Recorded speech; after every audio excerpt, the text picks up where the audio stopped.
Hello and welcome to the MyWhoosh Sunday Race Club. With 4 race starts, we're going to start with our Category 4 riders, then 3, 2 and 1. Our riders lined up in yellow, that is our Category 1 riders. In green, our Category 2. In blue, Category 3. And Category 4 in red. It's time to see which of our Category 1s have been doing their training, which are rested well. Who has got the pace, the power, the tactics and the smart riding to come across? It's Johnson and De Silva who are the closest, and Johnson at the moment pushing. She knows she needs to be with that group now. Johnson and De Silva need to close this gap. They need to make it a group of 4 going over the top if they want to stay away. At the moment, I want to know why these 4 seem to be absolutely destroying the field, Emma, because they are on a mission. Well, they are indeed, and it was 5 riders, if you remember, at the top of the climb. It's now 4 leading this Category 1 pack. Within a 25-second blanket, we've got 11 or 12 riders on that climb. And that is going to make for some very interesting moves on the way up into the top of the climb. One rider pushing through the air. She's going for it. She has to go for it, because if this goes any further out, she's not going to get back. She needs to use these riders that are in between. She does. She's going to do it. Come on. Come on. This is where that push is. She's got to get back in front of the Category 3 race. But be aware, we're immediately behind. Hadlock is at 2 seconds. And we've seen just how hard it can be to close 2 or 3 seconds. Elos is leading this out. She's got the gap. I think she's got enough in the tank. She can see the banner in front. It's the UCI banner. It's the end of qualifier race number 1. It is the Category 4 finish. Elos coming into the line. She takes victory here today.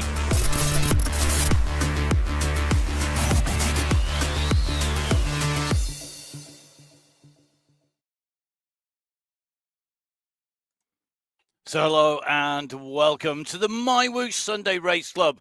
We're here, we're in France, and our riders, well, they are heading into Alula. As you can tell, I have yet to have enough coffee to wake myself up. However, I know one person who has been mainlining the espressos, almost like she was kept awake all night by an illegal rave down the road. It is the one and only Emma Martin. Hey, thank you, Matt.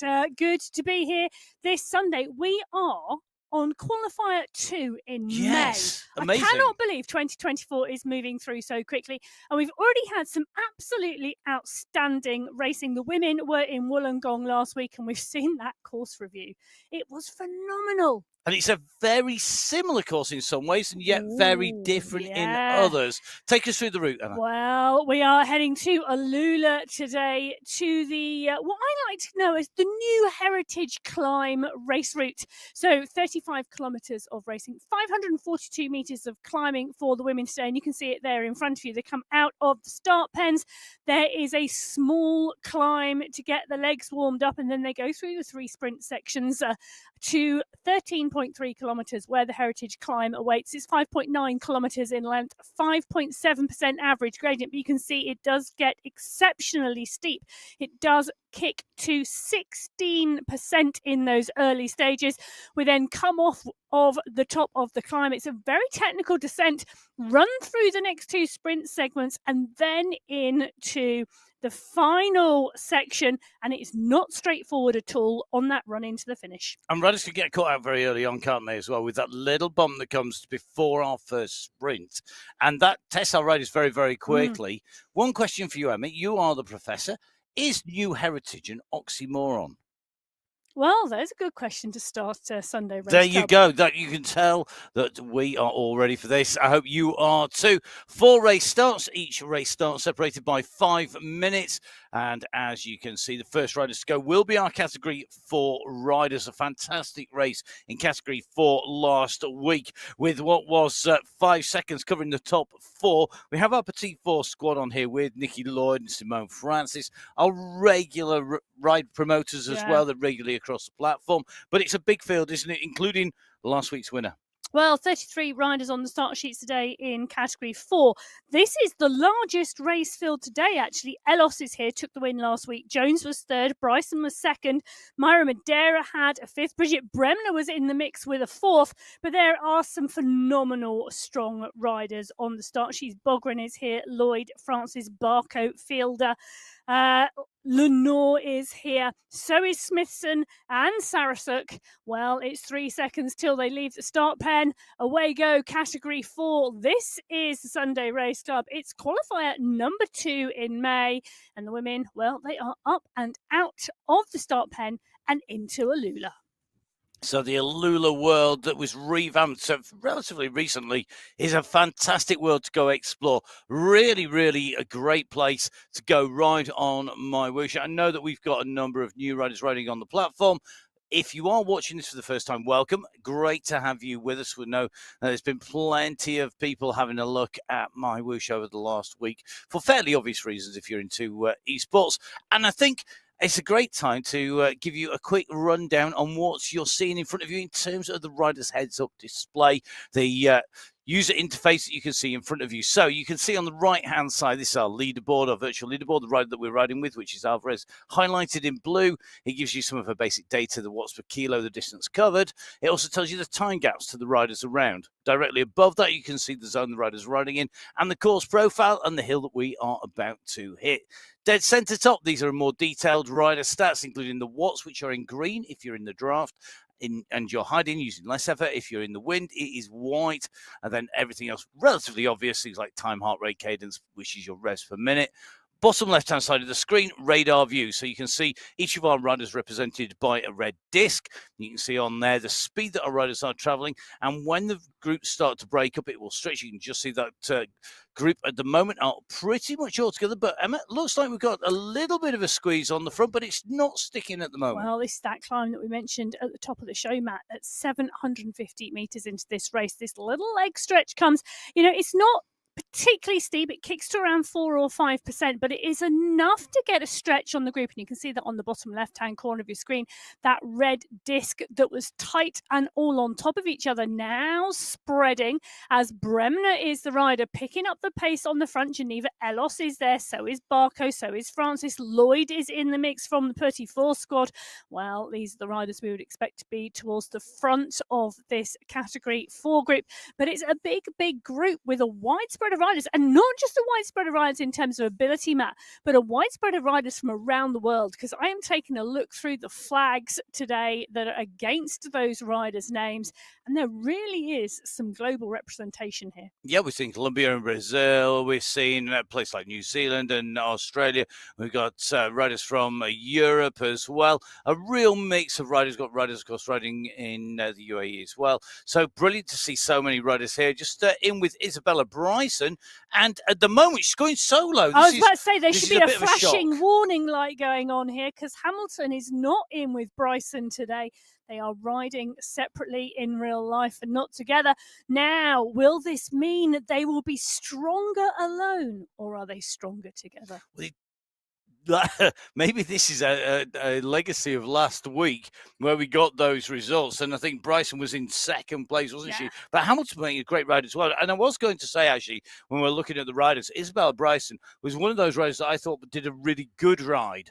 Bryson relative to she's done previously. Well, Bryson finished second last week. Can I tell you something? When she joined the Sunday Race Club, probably about 2 months ago. Yep. It's maybe a little bit longer than that, actually. But it really has taken her. It took us some time to settle in, and it took us some time to sort of recce and understand what was happening in the race. And we've seen her progress, over the weeks. And the last couple of weeks, she really has got I'm going to use a typically English phrase, her ducks in a row. I knew you were going to say that. She's got her ducks in a row. Everything is falling into place for her, and she's understanding the platform, she's understanding the dynamics, and she's got her training right, and she is putting in some great performances. Well, let's see if she can repeat that here today. So all that knowledge accumulates inwards. So great to see our riders in there. We're going to jump across to our megawatts teams in category 3 to see our riders dive themselves into the racing. And we have a great squad in here with the megawatts team. Angel-Ann Hadlock, Carolina Elzate, and Novelin Kekkonen. Some of the most experienced riders on the platform, with Elsa in there as well. We've got Claudia Hyde here from the Caramella Koalas, but she's riding solo, so not going to be in that team competition. We're going to see who's going to take this out. It is Novelin Kekkonen, who we are in with at the moment. The clock is ticking down. Remember, 35 kilometers of racing, and we have got 35 meters of ascent. 542 meters of ascent. That's a lot of climbing. If only it was only 35 meters of ascent, it'd be my Flat kind race. of race. Let's go for a sprint. Flat race. So our category 3 are on the way. 35k, 542 meters. And will this group stay together all the way to the first little riser, where we saw category 4 go over basically together? Well, one or two riders got dropped off the back of that category. Not too many, group, though. But not too many. 31 riders on the start sheets in category 3 today. And as you say, Matt, a really strong field. So Hadlock finished second last week. De Silva finished third. Vink finished fourth. But Marin is here. Sonneson is here. Silvestro is here. She's on the start sheets today. Tucanis, Almansori, Becerra, Idzik. Philippa Hill is on the start sheets as well as Rebecca Johnson. Now, we know both of those two riders can climb and climb really strongly. Barragan is here as well. She took a 5th place last week. And Tanya Holweiler is in the mix as well. So strong performances expected today from this group of women. And without having the winner from last week, who's moved up to category 2, I think it's Lucy Estelle. That does mean more chance of taking that win, because if Estelle was likely to be in those top 5, suddenly you got more chance of being in that top 5, and that's really key. Well, Estelle put in a great performance last week and deserved of that move to category 2. It's going to be interesting to see how she goes in the mix there. A very different type of racing and a very strong race field in category 2. A lot of those riders are pushing at the door of category 1. Yes. So it is a really difficult move when you do make that step up. But as you've regularly heard Matt say, you only get stronger riding with faster riders. Yeah, and it pushes you on. It is difficult, and that's true. It doesn't matter. We were talking last night with some very experienced riders here in France, one of which is professional from the 60s. And he was talking, the encyclopedic knowledge about people like Eddie Merckx and Jacques Anquetil was brilliant. And what he was saying, some things don't change. And one of the things that has not changed is the fact that when you move from junior to Espoir, which is under 23, to elite, it is just big jumps, and it takes time to adjust to that, just the same as you move from 4th division, 3rd, 2nd, etc., if you're on the road. And that is so true here on esports, isn't it? It is indeed. And we can see here already this small climb coming at 750 metres has done some damage to this category 3 group. So we've got one or two riders just distance off the back here in this category 3 squad. But Giraldo, Beltran, Zabala, Marin, Sonneson, De Silva are all in the mix here. Rebecca Johnson, Gina De Gracia, all in here. Angel Hadlock, I've seen her in this group as well. Now, this category 3 pack moving strongly. They're now descending off the other side of this group.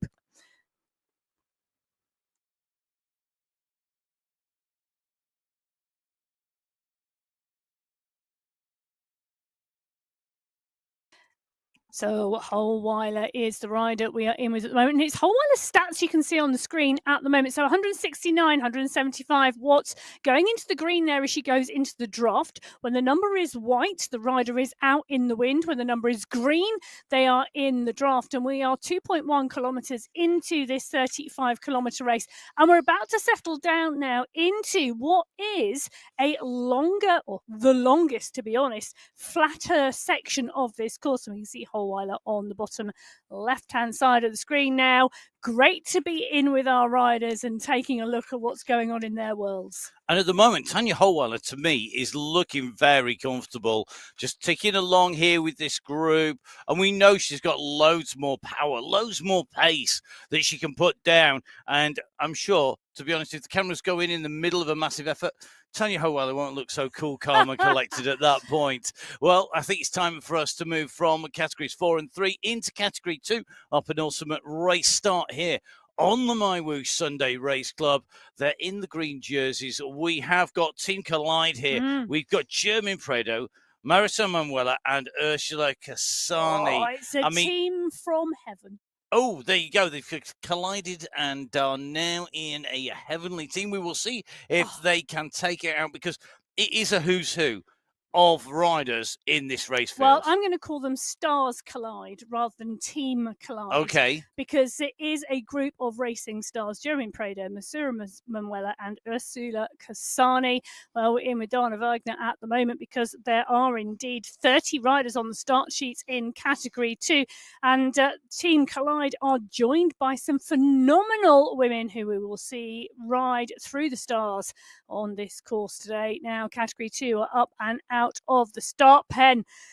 Team Collide, joined by Walkenhurst, Embring, Svardstrom, Lytton, Montgomery, Miller, White, Kong, who took the win last week. Hermansen is here. Estelles come up from Category 3 after taking that win last week.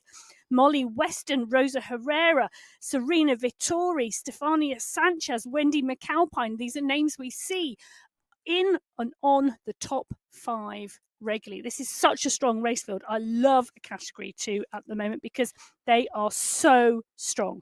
Category 2, very, very strong. We're just doing with Julia Walkenhurst at the moment, and one of our regular performers at the top of those standings. But when you talk about those riders, I mean, it sounded like almost you read out the whole list, and you could pretty much. Not quite, but I could have done. Yeah, you could pretty much. And it is a star-studded field here. Whether or not these riders can actually make it stick, though, it varies on the terrain. And because we've got this climb halfway through, in Category 2, because you've got so many riders, the differences to me seem to be more about the course and whether it suits riders and maybe some of the other categories where an individual rider can have a great day and maybe just take that extra leap in front. Here they need to have a great day and have the terrain suit them as well. Well, I do think there is something about the terrain. The strength and depth in Category 2 is phenomenal. So if we took a rider like Hermansen, really punchy rider, she does phenomenally well on courses such as the Belgium courses where there are lots of short, steep, sharp climbs. Other riders do really well when there's a long climb towards the end of the course. We've got a little bit of a mix and match today because we've got the Heritage Climb coming at 13 kilometres into this race. Then we run from the top of the Heritage Climb to the checkered flag is 15.8 kilometres. But the last 3.1k is a set of rollers. And it's going to be really interesting to see. Now, Holly Bergin is the rider going off the front at the moment. She's putting the stretch on this group over this small rise that we've talked about earlier. Now, Bergin herself is a really interesting rider from England, as we can see from her flag. Now, known as the Queen of Yorkshire, she came into the MyWhoosh Sunday Race Cup in Category 3. She took the win the first time out and progressed to Category 2, where she finished in 16th place on progression to Category 2 the first time out. So she's been holding her own around mid-pack and learning her craft as a Category 2 racer on the Sunday Race Cup.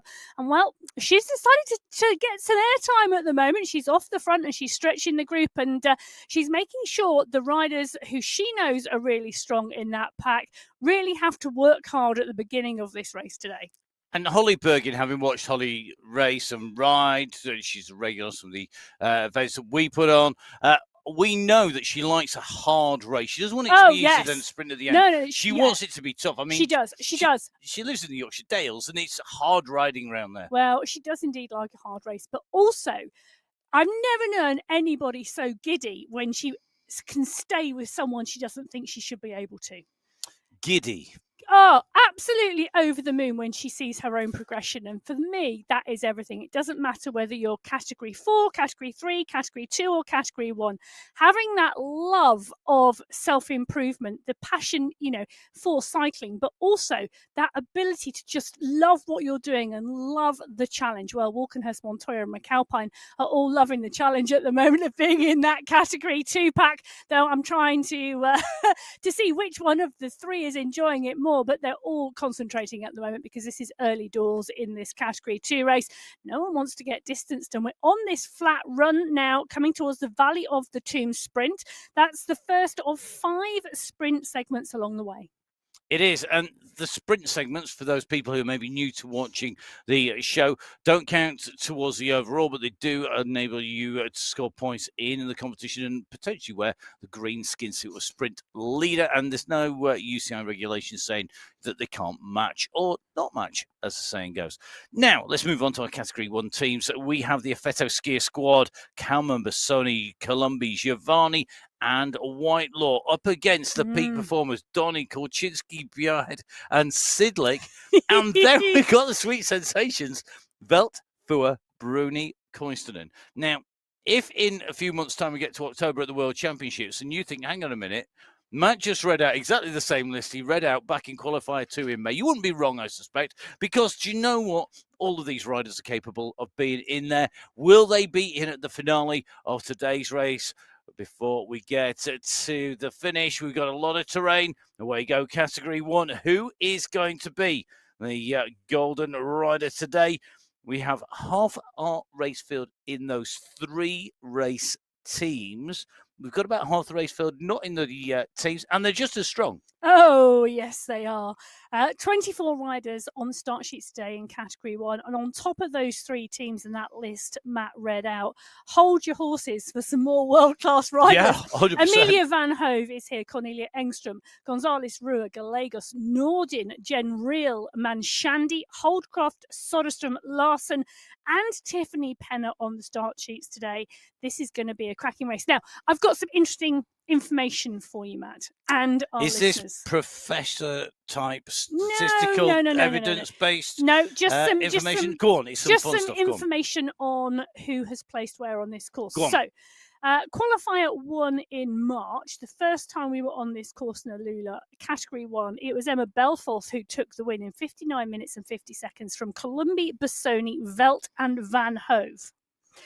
In Qualifier 3 in April, the second time we were on this course, Catherine Fua took the win in 56 minutes 14 seconds from Kolczynski, Bruni, Menendez and Koistonen. Now, those ones of you with eager ears will notice that's 10 different top spots, 10 different riders. So no rider so far has done the double on this course in Alula. Well, today's going to be a hard day to do a double because Tiffany Penner is winding this up at nearly 7 watts per kilo. Come on! As they come out from this straight. I tell you something, as they're going over this rise, I think they'll want this. Now, Penner, having moved up from Category 2, has not been intimidated in not Category at all. 1 She's been by really world-class aggressive. riders. Absolutely. The Canadian rider been very, very aggressive on that move up and that progression from Category 2. Fabulous to see. You know, she knows the quality of this race field. You know, our viewers, our fans who don't race know the quality of this race field. You don't have to be on the start line to know what you are seeing and the phenomenal ability of these women. And Tiffany Penner, I love it. Let's get hold of this race by the scruff of the neck and let's go for it. Yeah, giving it a really good shake at the moment. 5 seconds the gap currently from Penner back to this group behind. And the group behind, to me, are not chasing. You can look at the power numbers. So look at the watts per kilo numbers directly below the riders' names. Most of the riders in the pack are going around about that 3 watts per kilo marker. Penner's been sitting up there nearer to the 4, 5, 6 marker. She attacked at nearly 7. I think we're going to see a really, really tough race. And you can see Mika Soderstrom there. Absolutely cool, calm and collected there in Sweden. And at the moment, just keeping those pedals ticking around and focusing on being efficient and not letting the gap go too far. But we are not talking crazy watts per kilo here, are we, from Mika? Well, we are at the moment because it's just picked up there. There we go. So we've got some power on, some power, some power on, some power off, just making sure you don't get mixed or dropped as she comes to the 4 of that group at the moment. Now, one of the things I'm loving, I love the fact that we can see where people are riding and out of their windows. The sky is blue in Sweden as Mika's jersey. Now, some of our riders, when we do drop in with them, the sky is so dark because it is nighttime, really giving us a reflection of where our riders are around the world. And our riders come from all about and around the globe. Great to see that we've got Madeleine Manshandi in here. This is a course where Manshandi goes well as well, doesn't she? So this is a course, because it is a tough course. Once you reach that 13-kilometer point, she really, really goes well on there. Cornelia Engstrom, again, another rider. Now, Engstrom, I don't remember you saying she's finished in the top 5 so far on this course, but she always seems to be there or thereabouts. Oh, definitely. Absolutely, she is indeed. And a strong, strong rider. We can see her up and out the saddle there, just squeezing on those pedals and pushing on those pedals. But this pack rolling really nicely. Penna's still off the front. You can just see her in the distance there. So nobody intent on bringing her back. She's about to take that right-hand turn. She'll go out of sight, and she won't be able to see that group, and the group won't be able to see her. But there they come as the group take the corner. Well, are they going to see Penna? Yep, they are. She's just down the road.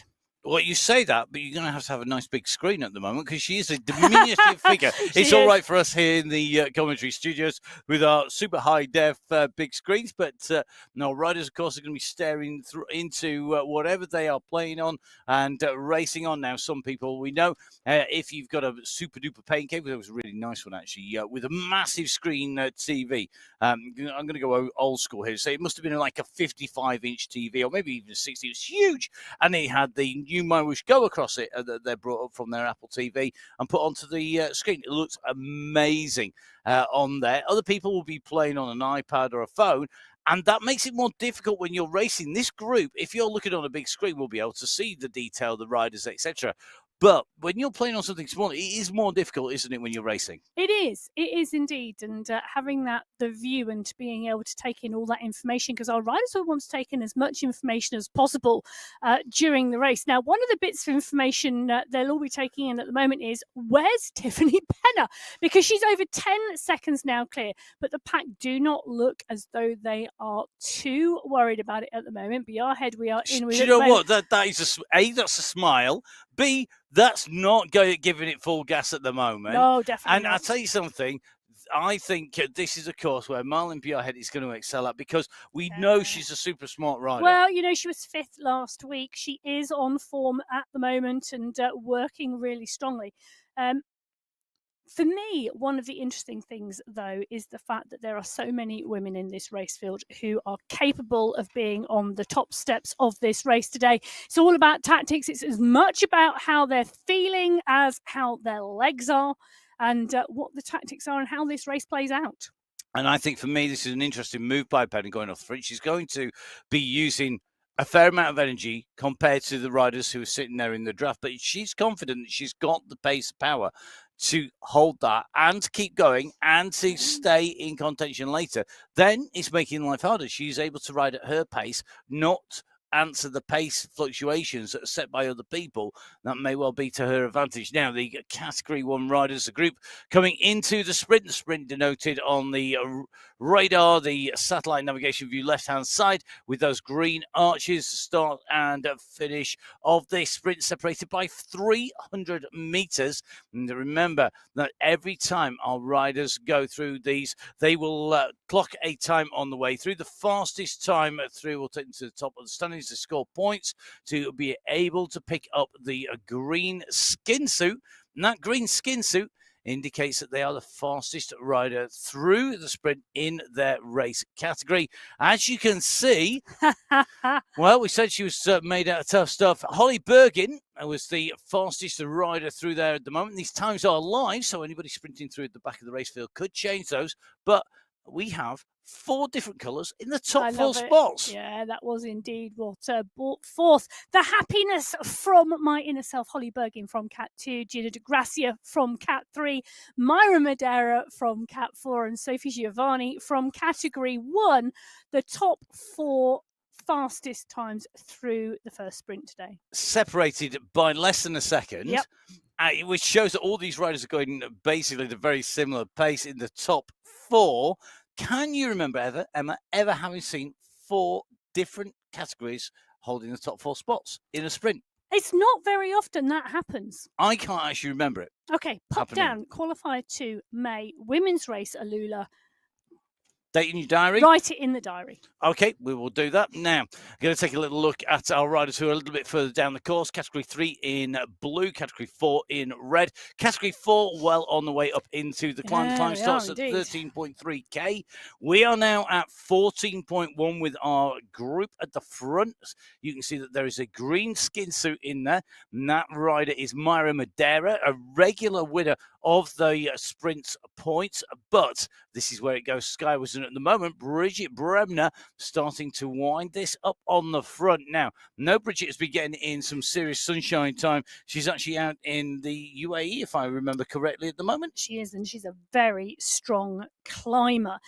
Is Bremen. I'm just taking a little look back to when we were here for Qualifier 3 in April. She finished 5th on this course. If I go back to, she wasn't on the finishing top 5 when we were here before, but she obviously wants to go better than 5th today because she's leading this out and right up the front on this climb. But she's got Baggett for company, Jones, Madeira, Elos, Alvarez, Bremner, and Bryson. Smithson is in there as well. It's forming a strong group at the front of this Category 4 race. And it's fracturing behind, which is the key thing here. One of the things with the Heritage Climb is because it goes up and it's got the little dips, these roller coasters, where the gradient changes. It can be 8%, it can go to -3, -4, it can go to 9%, and it drops down again. Each and every time the groups will stretch and then they will compress back together. The time gaps will stretch and then the time gaps will come back together. You can see at the moment we've just gone down a near 7% descent and we're about to go onto a 4% ascent. Now 7%, 8%. Category 4 is fracturing and breaking. Now, Category 3, they are hitting the bottom of the climb. Do you expect to see this break as much? There's a loaded question. Yes, I do actually. In fact, I probably expect it to break a little bit more. The front of this group, Emma Sonderson coming towards the front, Apple Clarice Garcia is there, De Silva is there, Idzik is there, Kokkonen, Piccolo, Hyde coming to the front as well as Barragan and Johnson. Now, we know Rebecca Johnson climbs really well. Natalia Idzik is a strong rider too. So seeing these riders come to the front, Holweiler is there as well. So these riders all taking close attention to each other. I think I've just seen Hadlock move towards the front too. So we're starting to see the lineup come from these Category 3 riders. And take a look at that screen. Already damage being done to the Category 3 race field. They're at 13.6 kilometres. The climb only started 400 metres ago. But those first 400 meters are quite tough. There is a kicker in there already, and it's going to do some serious damage. Well, let's see what the rest of this climb does. Remember, they won't top out the top of this climb until they reach 19.2k. Now, one rider who is definitely improving at the moment is Rebecca Johnson. Johnson out of the saddle here, really working hard. A rider who we've seen improve time and time again. Oh, she's getting so strong, and part and parcel of getting strong for Rebecca Johnson is the Sunday Race Club. She really is turning into a strong climber, and I think those climbing skills really suiting her, and the climbing courses really suiting the type of rider that she is. So Johnson pushing on hard here. Piccolo is the rider with her. Hadlock is there, so is Takanis and Barragan. They're all coming back together again at the moment. The gradient's so steep on this little kicker. Over 10% at the moment. It's going to level off as they come around the corner, and it will level off quite quickly, but then it kicks again. And the nature of this climb, Matt, the first half of it, it's all about kickers. It's all about really short, steep sections, leveling off, kicking again, leveling off, kicking again, before we get into more consistent climbing to the top. And when we talk about our riders taking on that sort of terrain, we're talking about riders being able to fluctuate their pedal revs, the cadence reasonably quickly is generally regarded as the most efficient way. Changing gear takes time, it's less efficient. If you can have a good range of pedal revs, so the cadence that's shown on screen, if you can rev up and down quickly, that's a better way of dealing with it generally, isn't it? Well, and also different types of climbs suit different types of people. We talked a little bit earlier on. If I put my hand up, I want a long, consistent climb. I want to find my rhythm, and I just want to keep tapping it out. Does that mean then you don't want it to change the pedal revs and the cadence that we were just talking about? I don't like climbs like this. I don't like it where it goes seriously steep, it drops, seriously steep, it drops. I like a consistent long climb, like Columbia. So when we see those long climbs in Colombia, those are the types of climbs I like. These types of climbs suit a different type of rider. And for some of our riders here today, we're going to see them absolutely excel on this climb here, the Heritage Climb. Well, let's see whether they are going to be able to deal with the terrain at the start, which is more like that up-down roller coaster with lots of kickers, or whether the slightly more steady gradient I don't mean it's not steep, because it is, but it's a steady, consistent gradient at the top of the climb. Is going to suit our riders more, particularly in Category 1, where we're seeing the return, the catch being made of Tiffany Penner. Penner now coming into that group, that red cap being absorbed into the lead group, nicely dropping in there. That's great technique. So when you get caught, you suddenly get some draft. Being able to pick up and jump in is a real skill. Well, it is indeed, and all credit to Penner. She's been out on front of this Category 1 race for 9 kilometres of the 9.5 kilometres we have travelled so far. Now, in with Vicky Whitelaw at the moment, we are coming up for the 15-minute mark. We're coming up for, we're just under 10 kilometres into the race. So they've got that 3.5 kilometres to go till they hit the base of the climb, and I think we're going to see this group come in all together. They are coming round the corner, and you can see on the bottom left-hand corner of your screen the 2 green arches signifying the last of the 3 climbs before we get to the... Shall I say that again? Last of the 3 sprints, by any chance? Sprints. I'm looking at the climb on my map. And talking about the sprints. Yeah. It happens, doesn't it? So anyway, with the last of the 3 sprints, this is going to be the Artist Alley sprint. It's the last of the 3 before we get to the climb. And at the moment, leading through there, Holly Bergen with the fastest time. In fact, it's all Category 2 up at the top. The only interloper is Gina de Grazia of Category 3. She's currently in 10th place in the sprint competition. Then you have to go down into the 20s to pick up our next riders. So who will it be? Well, we're going to find out. Category 2 hitting the climb. Category 1 are about to come through the end of this sprint section. And I'll be honest, it's a steady ride. Not a sprint. There's no sprinting going on here. This pack happy to come through and roll through at the pace of the pack. And that's because they're not thinking about the sprint this time. They're thinking about that climb. And it is such a dominant feature of this course. That climb coming up, hitting at 13.5k. The summit is at 15.8k from the finish. It really, really does dwell on our riders' mind. That's why you're seeing Vicky Whitelaw is owning 7th position, albeit half a second down. So it's not a huge amount on Bergen. Bergen leading this through. So Holly Bergen in 1, German Prado in 2, Stefani Sanchez in 3. A real mix of names and talents in there. We've got some of our sprinters in there. We've got some of our climbers. I think they're all saving their power for the climb. Now in with the leading group in Category 3. Emma, this Category 3 race, it's still a long string behind our leaders. It is. Category 2, they're closing, and I'd say something, they're coming quite quick. Well, Category 2 at 13.9 kilometres now, well and truly established on the climb. Still one big group, just one rider off the back there, but closing in and really digging deep to stay with that Category 2 pack. The Category 3 pack, much more split out. You can see them. Take a look at that. I love this shot on this bottom left-hand corner of your screen when we get onto the climb. So we're watching the Category 2 pack. It's a tightly closed gap, but you can see the Category 3 field absolutely now in smithereens further up the race field. So in at the front of this Category 2 race, we've got Hermansen, we've got Prado, we've got Embring.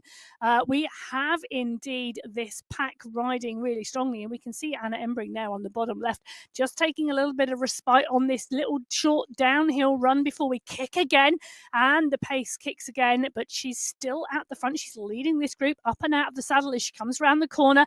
I was about to say 10% at the moment, but it kicked to 13 at that point. No wonder she is out of that saddle. But this strong group of Category 2 women all together here, Prado, Embring, Hermansen, all in the mix here. Walkenhurst, Vittori, Mabin, Montgomery. Kasani is here as well. It's a strong group. And one of the things I noticed when we were just looking a little while ago at Anna Embring, the speed with which she got out of the saddle and kept those pedal revs high. Now, some people, when they get out of the saddle, they're going to change down to a higher gear. They're going to maybe have a little bit of delay. That was a really instantaneous snap. She was straight out of the saddle and kicking down hard. Very fast response, very quickly into there, driving the momentum that she got from the flatter and the downhill sections, using that momentum and really driving into the climb. And when riders are driving in there, that generally shows they're having a good day. When they are suffering, now I should know this because I had a really bad day on the bike yesterday, they really, the moment they hit the hill, they're going to be backing up. Then if they get out of the saddle, it's going to be more laboured. It'll be slower. Here, Embring was just boom, straight out yeah, that. and it's also about understanding that use of momentum and the fact that you can kick on those downhill sections rather than lay back on them. And if you do put the power down, you take the speed. You take the speed into the climb rather than taking a deeper breath, really relaxing and then kicking once you're on the climb, because you're going into the climb at a slower pace than if you kick and utilise that momentum. Well, our riders really strong here at understanding the technique on the MyWhoosh Sunday race. We're in with Montoya at the moment. This is the group here in category 2. So Weston, Herrero, Manuela, 10 seconds up the road from the group with Montoya and Sanchez. So the riders on the way up through. Catherine Montoya looking very focused on the front of the screen. It is looking like she's working really, really hard to try and keep the momentum going. You can see Bergin, Sanchez, Jaramilla and Herrera in front of her, but they are separated by some time gaps now. Category 2 is being fractured. Category 1 are on the way into the climb. They're hitting the base of the climb. I think we're going to see fireworks as we go up here. Who's going to take it on? Will anybody attack really early? The moment it goes uphill, we're at 6%. This is tough stuff. It's going to get even steeper as we go in. Category 1, our final group away from those start pens, some 13.5 kilometers ago. Well, they're now on to the climb. And at the moment, Mika Soderstrom is looking very strong. Well, in Wollongong last week, it was Fua in 1, Velt in 2, Kolchinsky in 3, Soderstrom in 4, and Bjarhead in 5. Will those 5 riders be on those top steps today? Will they be in that order? Will they be in a different order? Or will we see one of our other riders in this Category 1 race field break up the party? Now, we said I couldn't remember seeing the top 4 being different categories when we were going through a sprint. Okay. So different categories. Can you remember a time when we had exactly the same top 5 week in, week out after 2 weeks? In the women's race? Yes. No. Neither but can I. In the men's race? Yes.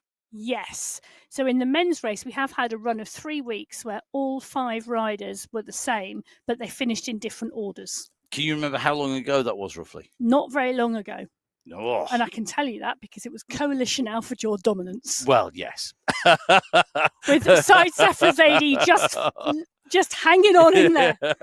Well, you can watch the men's race a little bit later on today after the women's race. There's a little bit of a gap in between where I'm going to be running for ice cream and coffee, probably in the same cup. If you want to see what that looks like, go on to Emma's feed, actually, because I think Emma has that on her social media feed somewhere. Affogato. Well, connoisseur. Let's see which of these riders will have earned their gelato and their coffee or whatever they want to have to celebrate at the end.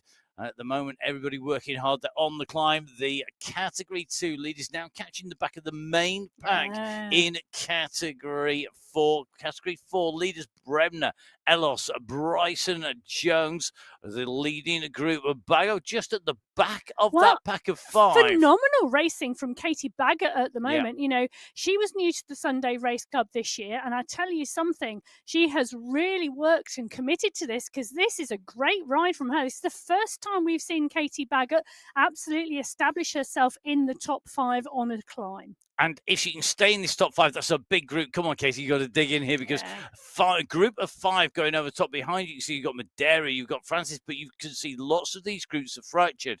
Now, at the moment, Katie's sitting at what is 17.5 kilometers into this climb. It tops out at just over 19K. And if this group could hang on and not get caught by the leaders in Category 3 till they hit the summit, that really is going to be to their advantage because that would be a very quick descent. It would be, and it would be a great opportunity for those leaders. But there is a real challenge on this course, and Matt has just alluded to it, and it is the point at which any of the later starting race fields make the catch and tow potentially riders through. Now that may happen when they hit the flatter section at the bottom of this climb.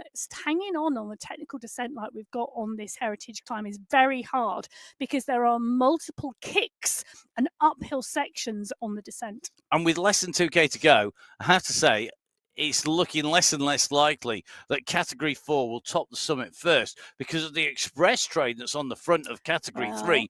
That is a fantastic group. It's 4 riders with one just distance. The one rider at the moment just off the back. I think it's going to be De Silva, and Kokonen's about another 3 seconds back. I think De Silva will squeeze back onto this group at the moment and make this a group of 5. So De Silva, Johnson, Hadlock in the mix here. Really strong. Kokkonen is the rider now off the back. She's rider in 6th place in this Category 3 race at the moment. She's just going past Alicia Filder, the rider in the Category 4 race, who has Liz Smithson further back down the road. So Kokkonen, look at the face says work. Everything. Look at the work She's going to get on there. Come on, to Nolan. close that gap. Come on. Phenomenal effort. Absolutely credit to Kokkonen at the moment. Desperately wanting to stay with this group, and she is working so hard to stay in there. I just love the fact we can see what it means to our riders to be at the front of this race. And you've got to just keep pushing. The hill will end. You will be in the right place. You're doing what you need. This is where it counts. Get in that group, get on that slipstream, get in the draft. There's some massive watts coming out. We're seeing nearly 300 watts. I'll tell you something. If anybody doesn't think it's hard in Category 3, just take a look at Kokkonen's face. I think he probably looked like I think it might even been worse than mine yesterday on the globe. I'll tell you something. I have got to say, whatever category our riders are in, they give it absolutely everything. And you have to, and that's one of the great things. Now, we have got new viewers, and every single week we have new viewers. So thank you very much if you are joining us first time. We've got 4 categories on the climb here, Emma. Really, really briefly, what separates the categories? What's the difference? A number of things. Very briefly. Okay. Start time. No. One. The actual, why are you Number in category 3 and not category 4? Number 2, one of the things that our Sunday Race Club riders do is something called the Power Passport. It is essential for the Sunday Race Club only in terms of racing, but it does indeed give the team a view of not just your 20-minute ability, but your sprint ability, your short effort ability, and then it benchmarks where you should sit on the Sunday Race Club. Then obviously we have the verification process that ensures you do during racing what you do during your Power Passport, but that is a fundamental way we sort our riders out into categories. And it's not a fixed delineation between them. The aim is to provide good racing groups of similar abilities, so to get a good grouping of riders who basically are going to be able to compete and have competition. Exactly, because that is what the Sunday Race Club is all about, good competition. Jorin Prado at the moment really pushing on now in this Category 2 race. She's got 16 seconds on Vittori. Vittori has Kasani for company. Embring a little bit further back. She's got Hermansen on her wheel and Lam Kong. Well, Lam Kong took the win in Category 2 last week when we were in Australia. She is currently fighting her way back onto Hermansen's wheel. And I would question the wisdom normally of going clear solo on this climb, because we have 15.8k from the summit to the finish. We've got a big downhill. We've got a long flat section. Then we've got a little bumpy section at the end that takes you in. Prado has gone clear. And if it was anybody but Jorin Prado, I would say this is a crazy move. But she is class on wheels, or in this case, class on a turbo trainer. So we know that she's got the ability to make it stick. And I think, I have to say, it's a big move, but Prado's gone for this. All power to it. It could well pay off. Well, it is a big move, and you do have to remember that the nature of this descent being so technical with so many rises, you have to work just as hard on the descent on this course as you do on the climb if you want to stay clear. So Prado really nailing her colours to the mast at the moment. But she's got 15, 16, 17 seconds on Vittori and Kasani. Well, it's going to be really interesting. 30 seconds back to Embring and Hermansen now. I think Prado can do this. I think she can stay clear. She's going to have Category 3 and Category 4 riders ahead of her, so she's always going to have the motivation to chase. And she's really working hard. You can see that on the camera too. A really good look there. She's absolutely sucking up the oxygen, working right on her limit. I mean, her heart rate 188, which for Prado is really, right up there, isn't it? I It mean, is. heart rate is individual. It varies. It's dependent not just on you as a person, but on your health, your fitness, where you are in your training schedule, how much sleep you did or didn't get, exactly what you've done, the heat, the acclimatization. All these different factors can play into that. But at the moment, I tell you something, she's working hard. But the heart rate is just starting to drop a little here, which means she's just backing off. But she's going well at the moment, and she's still matching the power of Vittoria in terms of what's the kilo behind. Well, I'll talk about matching the power. Kolchinsky, Bruni, Fua, and well, I was going to say in Holcroft, but Holcroft is the chasing rider at the moment. So we have 3 riders at the moment: Kolchinsky, Fua, and Bruni. In category 1, they're at 17.2 kilometres into this climb. They are clear. There is Catherine Fua. She's up and out of the saddle, and she's working hard as well. She's ensuring she stays with Kolchinsky. Bruni is the rider who's working on the back of this group. Holcroft, 14 seconds back. Soderstrom, a further 4 seconds back. Bjarhead is the rider. There's now a gap of 15 seconds between Soderstrom and Bjarhead. So interesting to see this category 1 race field split apart on the climb. It's not unexpected. Yeah, it's blown apart, which we thought. I'm not sure I would have predicted that only 3 riders would make the cut at this stage. 17.5k in, just under 2k to the summit. A similar position when we saw the other riders on the way up there. But at the moment, I have to say, Category 1 is absolutely exploding. Now, you see our riders just coming to the summit at the moment. On the right-hand side, Bryson, I think, is going to lead them through here. It's Bryson, Jones, Elos together. Bremner just about holding the back of that group. Then a gap back to Myra Madeira. And Bagot at the moment just losing some ground. That's the Category 4. We're in with Category 3 leaders now, and they are not far from the summit as well. You come around this right-hand turn, and this is a really interesting finish when you ride this on the Heritage Climb as you come into this banner. What's also interesting is Hadlock is back in the mix. So Hadlock, Tucanos, Johnson, De Silva, Barragan. That's 5 riders as well leading the Category 3 race. And we can see Johnson there just pushing on now. She can see that polka dot banner. You know she's going to go over the top with the leading group. Job number 1 done, Rebecca. Give it a big tick. Stay with the group and let's see what she can do on the run into the finish. And this movement across the summit and down into the descent, how you deal with this is critical. Now, as you see our riders coming up, we're going to see a push. I think we're going to see a little bit of a squeeze, because if you can push now over the top and drive onto that downhill, a bit like we saw that kick in earlier on from Embring going up onto the climb, if you can drive over the top here and carry that momentum into that descent, you're going to pick up speed quicker. And this is where you can start to open up a gap. De Silva is about 45 seconds down at the moment. Now, that is a big old gap back. I think Kekkonen is potentially going to be the rider's going to go up with it. Sorry, a big gap in front. So we're going to see where they are as they come over the top. But I think the gap between De Silva and the leaders is going to be too great to come through. But let's see where they are when they come up and through the top. We're going to go in at the moment. Here's De Silva. She's chasing our leaders. It's down to about 4 seconds here, Emma. Is she able to get back on 1 rider against 4? Well, I think we're going to see De Silva close this gap and come back onto this group. She's going to make it a group of 5. And, well, it's interesting, isn't it? Because you just lose your concentration for a few seconds and the group can go away from you. Now, De Silva currently rolling at 61 kilometres an hour on that descent. She's got some work to do, and it's going to be interesting to see how much effort she puts in. But at the front of the pack, Johnson doing 2.2, so it could happen. Now, we are back in with Prado in the Category 2 race. On the right-hand side of your screen, she can see the polka dot banner. She's 17 seconds clear of the chasing 2 riders in that Category 2 race. So she's going to go over as our lone leader in Category 2, going over the top of the climb.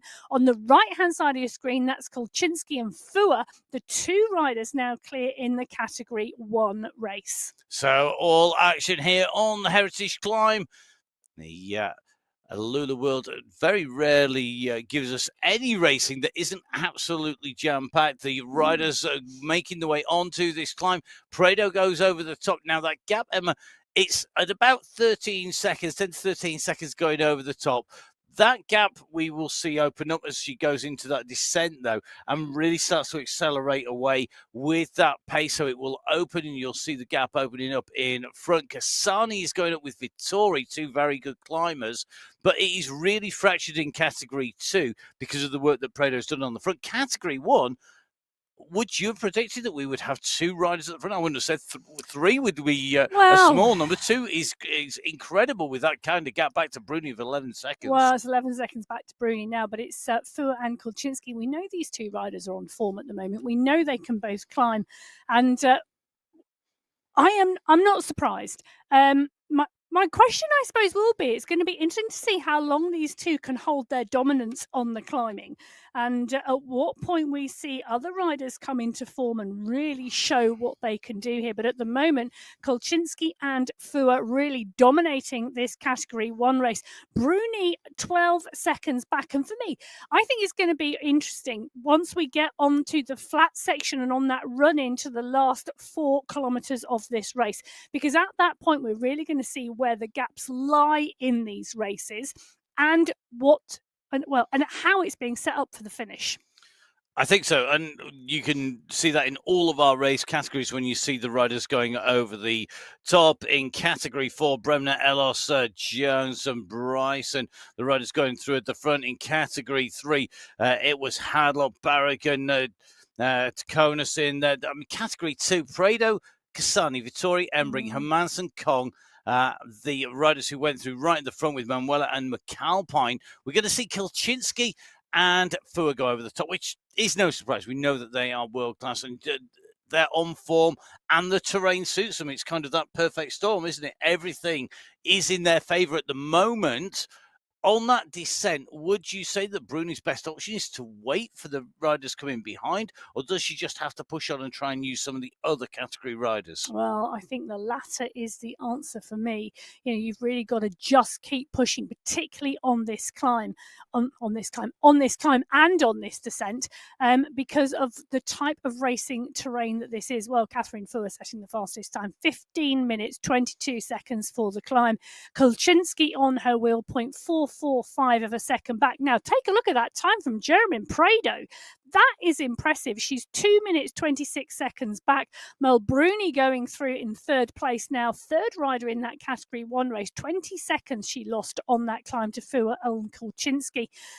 But it's interesting to see, isn't it, that our riders setting these times and really, really strong. Now, for our new viewers, Category 4 were the race field to start first.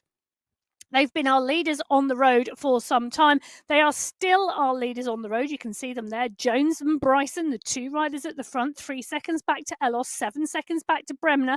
That descent has caused even more of a split in terms of time gaps on there. 5 minutes later, Category 3 started. 5 minutes after that, Category 2 started. 5 minutes after that, Category 1 started. So 15 minutes between our first starters, Category 4, and our final race field starting, Category 1. Now, what that does mean, Category 1, Category 2 and Category 3 are faster than Category 4, and we do tend to see catches on the road being made. So at the moment, Elos, Jones and Bryson, Bremner and Madeira are the 5 riders currently in the top P5 positions in Category 4. They are at 25.5 kilometres into this race.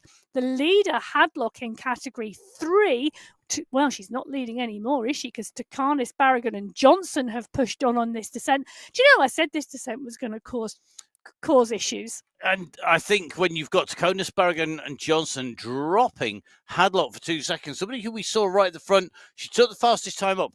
She's just got dropped on this downhill. She needs to get back. Very, very difficult to do because of the speed, because of the pace. I mean, you highlighted 61k an hour earlier on. We know it can go up to nearly 80k an hour on this descent. It really, really is tough. And yet you get these little rises. If you compare the speed on the left of your screen, bottom left-hand corner, with the speed on the right-hand side of your screen, you can see those changes. Well, this course, you've got to save something for the descent. It's not a recovery section. No, and you've got to push through, haven't you? And that's really played into the hands of those riders, I think, who had a little bit left at the top. Prado went up over the top, looking good. Will she be able to hold it to the finish? Two riders who are absolutely flying on the way down.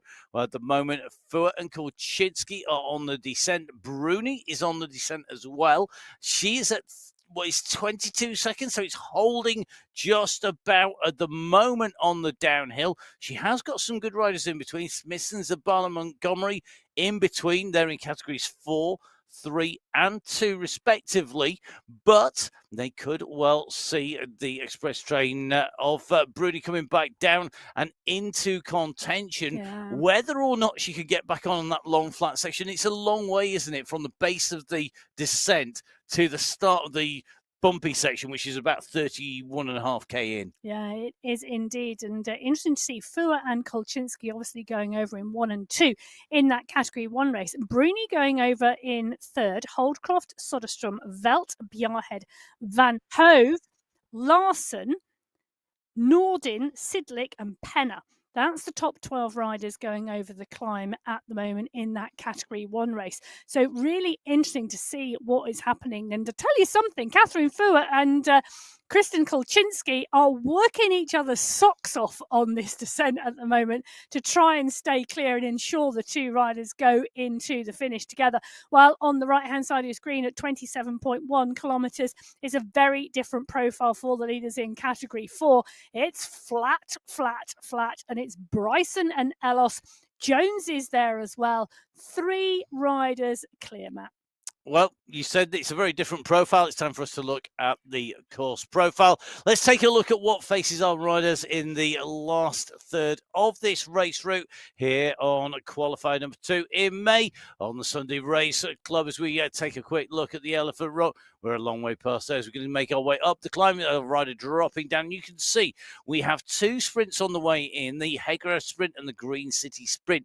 But they are part of this super flat, uber flat section that is about being able to draft and really take turns to maximize speed.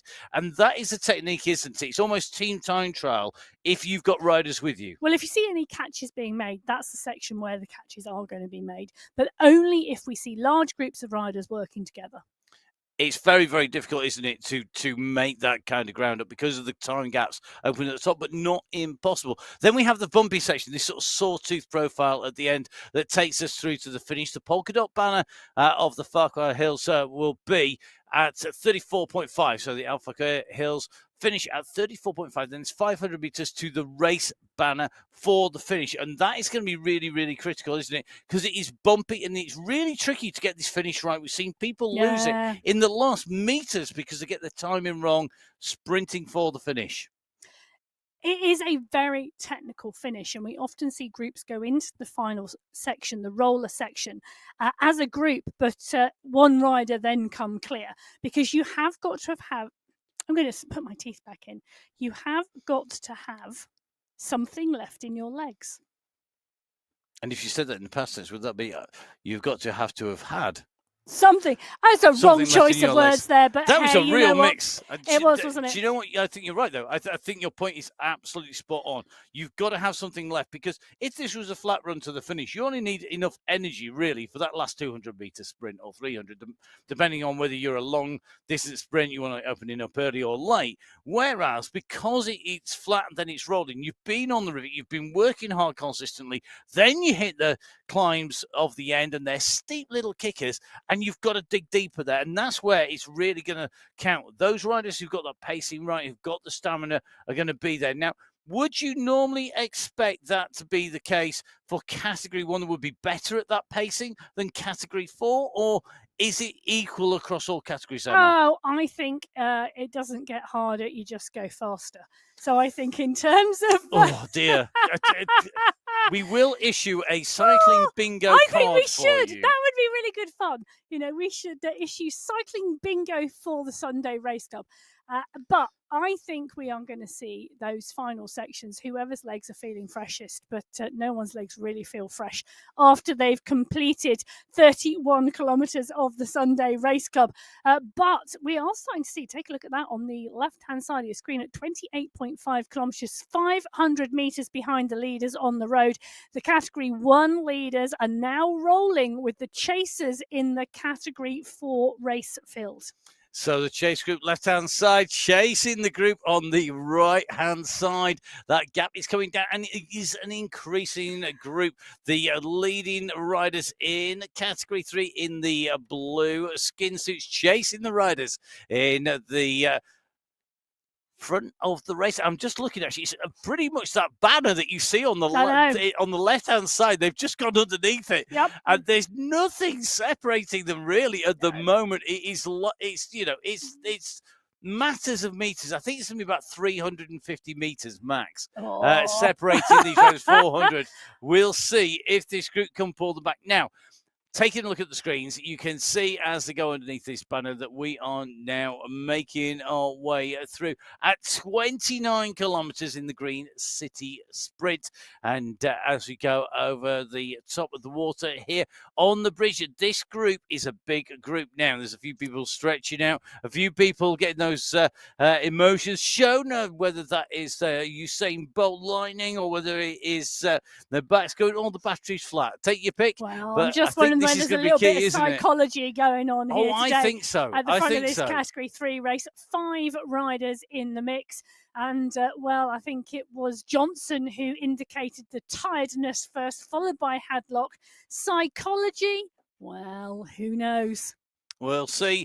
Let's see if Hadlock and De Silva, who are in this group, they both got back on that descent into this chasing group, can make it work for them, and they can close down the very front of the race overall. Remembering, of course, Category 4 set off 5 minutes in front of Category 3. Now, Category 2 set off 5 minutes behind Category 3. This is Prado, the solo leader over the top of the climb by 15 seconds max. I think it was actually 13 seconds at the summit. Well, she's 40 seconds clear now. And that is a big, big lead. Now, I did say, and I deliberately caveated it at the time, that this was a brave move, and it was not one that I would normally expect to see or to go clear or was particularly wise. But I did caveat it with the fact that this was German Prado doing this, and she's such an experienced rider, both indoors and out, and is showing that she has got the pace and the power. She's very, very wise to using the other riders, and at the moment it is paying off. Category 2. Prado, 40 plus seconds down the road. She's approaching 30 kilometres here with 5K to go. Is Prado basically now a done deal for the win, Emma? Because that is a big gap to close down with 5K to go. Well, it is. Oh, sorry, Emma. I'm going to jump straight over the top here. Attacked by Kristen Kulczynski, just coming through here. Apologies, Emma. We're just getting a view here. Kristen Kulczynski has attacked Fua. They were riding along together, but Kulczynski saw an opportunity as they came through that group, and Fua has responded. They're back together again. Panic over. Sorry, carry on, Emma. I was only about to say that German Prado, she's a time trial specialist. She is the national champion of the Philippines in the individual time trial. She's the national champion of the Philippines in the criterium racing on the road. And she was 6th in the road race this year. But she has indeed won the National Championships road race 3 times previously. Yeah, she's a multi-time national champion, and she knows the stuff. And at the moment, it's paying off. So, what is interesting for me is that the Category 1 leaders are pulling along. At the moment, I think that's going to be Lam Kong for company. Lam Kong is in that group. There's another Category 2 rider, I think, in the group ahead, potentially. If they keep on going at this rate, is Lam Kong going to be able to benefit from this and close down on Prado? She has the benefit of being with the faster riders, Kong, whereas Prado is catching riders and not getting as much benefit. I think the issue is how long can Lam Kong stay with the 2 riders that are in Category 1? They're in Category 1 for a reason. They're at the front of Category 1 for another reason. And if Kong can stay with them, she's going to have really worked hard. Let's see if Lam Kong can do that. 1.1K separating Kong from Prado with 5K to go. Getting a bit away. I'm shaking the head in the studio I'm shaking here. my head because I think we're going to see Fua and Kolczynski attack each other, and I'm thinking if Kong can stay with them, she'll have nothing left for the finish anyway. Okay, let's see how that's going to work out at the moment. Fua with Kolczynski, Fua with the green and the polka dot skin suits, multi-jerseyed at the moment. Kong are doing the best to stay in there. They're chasing Prado. Prado is chasing the group that contains Rebecca Johnson in the lead of Category 3. And as you can see, they're into the Alfaka Hills, which is going to take them in. It starts at 31.4K, so they're 200 meters in. About 300 meters up the road, you can see the polka dot skin suit of Bryson, who is leading out Category 4. Now, Bryson and Hamilton normally ride together. Bryson is on her own. She's in the roller coasters at the moment. She's on the climb. The gaps are now going to yo-yo, which makes it very difficult to judge the distance for Bryson in particular here, because that gap was 7 seconds. It's gone to 15 seconds. It's coming down to 9 seconds, 8, 7, 6, 5 on the top, 4 seconds. Now she's going to go over the top and the gap's going to open up again.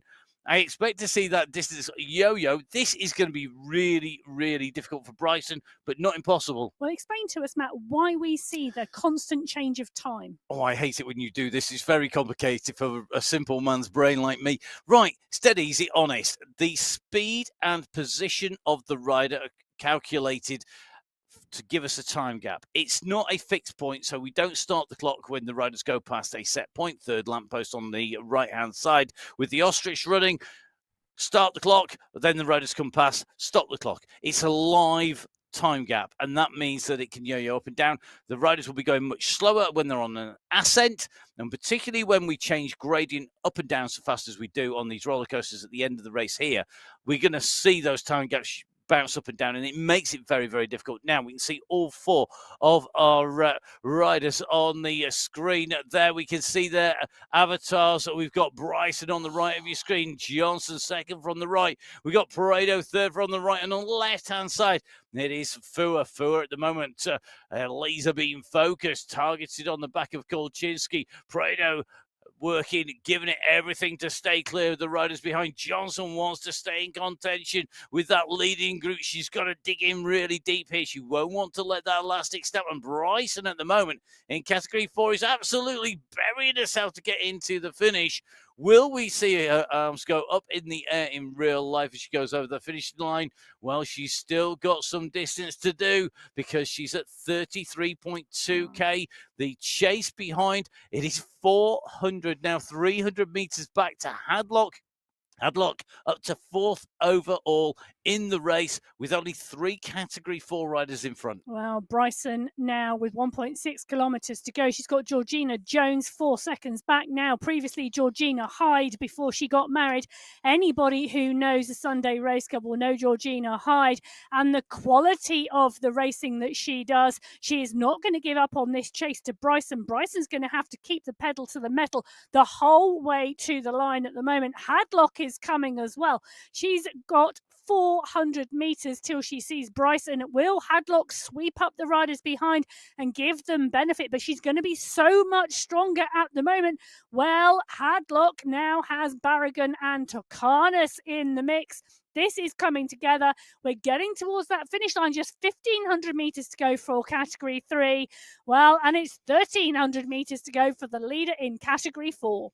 So here we go. The run in is going to be coming very, very shortly now. It's a really technical run in the sense that the gradient changes very frequently. It dips down and then it rises up to the line. The descent prior to the line is bigger than the ascent.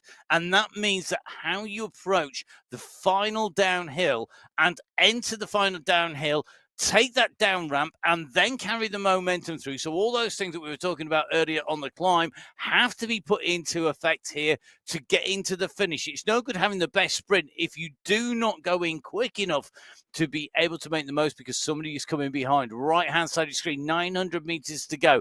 Still on one of our smaller roller coasters, just out before the finish. It is going to be Bryson on the right hand side of the screen, leading in Category 4. Category 3 leader at the moment is Barragan. She's got a little bit of a gap back to Hadlock, to Conus, to De Silva.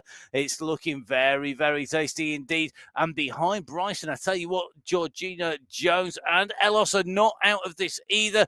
Bryson should be the first rider to the polka dot banner. This will give us an indication of who's riding fastest through the final section of climbing. That's the Alpha Care Hills. However, big however, remember, the finish line is what counts today on the Sunday Race Club.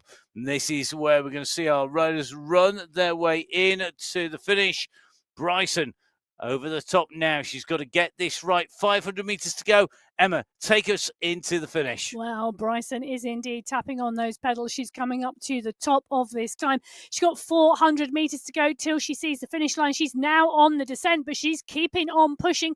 She's keeping the power down at the moment. Jones 7 seconds behind. She's going to come to the summit of that climb shortly, but Bryson is the leader at the moment in this Category 4 race. She sees that UCI banner ahead of her. That is the finish line. Isabella Bryson is going to take the win today in Category 4 on the Sunday Race Club for qualifier number 2 in May. Well, Isabella Bryson taps her way through that UCI banner. She takes the win today in Category 4. So Bryson taking the win in Category 4. It's Jones going over the line in 2. But Barragan is currently leading the Category 3 women's race at the moment from Angel Hadlock. Hadlock kicks, but Barragan takes the win today. Hadlock comes through in 2. That was close, but Barragan stayed clear. So Barragan separated from Hadlock by 0.365 of a second in the race in that Category 3, with Taconis coming through in 3rd place. Prado, though, I think she has got more than a few seconds in hand now. Well, Jermaine Prado might be an individual time trial specialist, and she has definitely shown us that ability today to go clear on the climb, stay clear on the descent. That's the UCI banner, and Jermaine Prado is going to cross that first. She's going to finish first in Category 2 today. Phenomenal breakaway from Prado. Well-deserved first place. Yeah, all power to German Prado taking away the win. But will we see a solo break in the last few hundred meters? Our leaders in Category 1, well, they are side by side. It is rider v rider. You have got in the polka dot Catherine Fuhr, in the yellow it's Kristen Kulczynski. Oh, these two have battled side by side, attack after attack, up the climb, down the climb, and into this run into the finish. It's Kulczynski at the moment on the front. Fuhr is in 2. Fuhr's going to open up here. She opens up at 7 watts per kilo. What has Kulczynski got? Can she kick now as she goes into the finish? But Fuhr is at 11 watts per kilo. Kulczynski is not responding. Catherine Fuhr is going to take the win. She goes under the UCI banner in P1 in Category 1. Kulczynski in 2. So great riding with Fuhr from Kulczynski in Category 1. What a great ride there as they came in that sprint. Well, Kulczynski, I think, had nothing left in her legs. Behind Prado in Category 2, you can see that we've got Ursula Kasani, Serena Vittori, Lisa Hermansen, and Anna Embring have been your top of 5 in there. Category 3, Emma, have we got Category 3? We do indeed. Barragan from Hadlock, from Tacanis, from De Silva, then Johnson and Kokkonen. Category 4, Bryson, Jones, Elos, Madeira, Bremner, and Francis. And that just leaves Category 1 to bring home their top 5 riders. All those results will be on mywhoosh.com/results. Remember, they are live at the moment and they will eventually be verified post-race. It's really quick. It's generally the verification is happening on the way through. So make sure you head over there. Please do give us a follow. You can get in touch with me. It's at Matt Fix a Pain. You can get hold of Emma Martin at biking_Emma. You can see it on your screens. We've had an absolutely cracking women's race here in Alula on the Heritage Climb. We are staying in the Gulf because we're going to be going across to Arabia to the Yebel Hafid for the men's race. It's a big old climb coming up for them. Please do join us. Make sure you hit that subscribe button. Make sure you download MyWhoosh, whether that's on Windows, iOS, or on Android. And make sure you join us for the next race. You never know. You might see us out on the bike on MyWhoosh because we are on there regularly. I think Emma, there's a danger that Emma will be racing on Monday. I didn't tell you that. He's giving the game away. So make sure you jump on. I think it's going to be great for people to have a go. No pressure, Emma. So with that revelation that Emma's racing on Monday, I think it's time to go before I get something thrown across the studio at me. From me, Matt Payne, from a now under pressure, Emma Martin. We'll see you again soon. Goodbye.